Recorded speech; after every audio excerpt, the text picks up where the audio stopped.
सिकंदर का नाम सबने सुना है ना, सुना है सिकंदर का नाम। महान राजा हुए हैं सिकंदर, जिसने पूरी पृथ्वी को जीता है।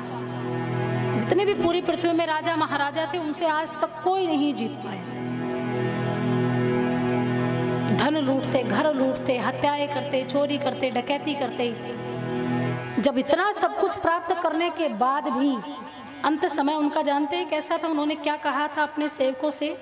उन्होंने अपने सैनिकों से कहा था कि जितना मैंने धन कमाया है वो सब मेरे घर से लेकर, मेरे महल से लेकर शमशान तक के बीच में बिछा देना।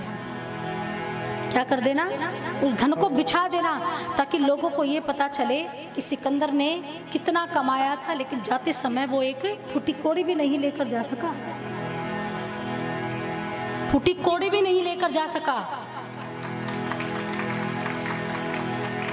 सिकंदर ने दूसरी इच्छा रखी थी कि जब मुझे अर्थी पर लिटाया जाए तो मेरे हाथ अंदर ना हो, मेरे हाथ कहाँ हो? बाहर।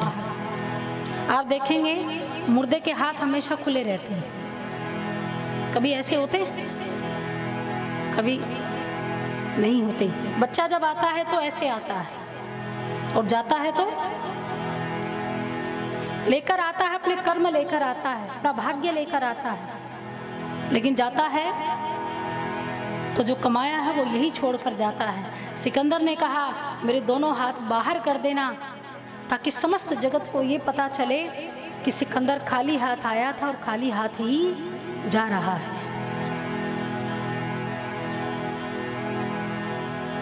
तो जिसको ये भ्रम है ना कि जितना हो कमाओ धमाओ, सब अपने पास लपेट लपेट कर, पोटलियों में बांध बांध कर, मटकों में भर भर के, जमीन में गाड़ गाड़ के रखो।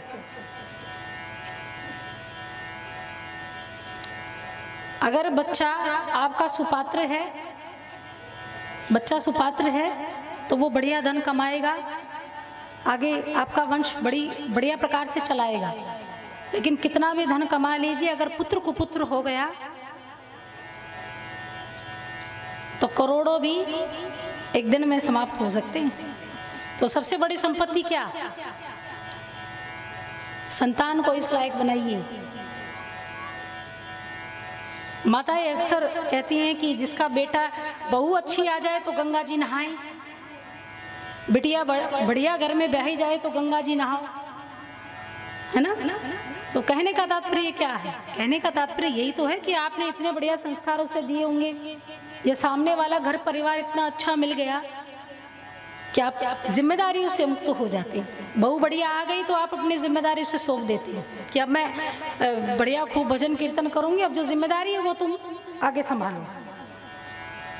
उसका अर्थ है गंगा जी नहाना। लेकिन अगर वही बहू संस्कारों से रहित आ जाए तो कितना धन कमा कर देते रहिए बेटे को, बहू को, सब नष्ट, समाप्त। और धन की गति कहा गया है, धन को आप जितना अच्छे काम में लगाएंगे वो अच्छे काम में दिया हुआ धन लौट कर जरूर आएगा। लेकिन बुरे काम में किया गया धन कभी लौट कर नहीं आता। तो धन का, अर्थ का आवागमन होते रहना चाहिए,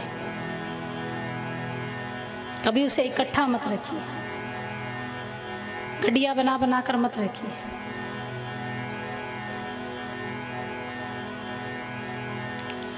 बोलिए श्री कृष्ण कन्हैया लाल।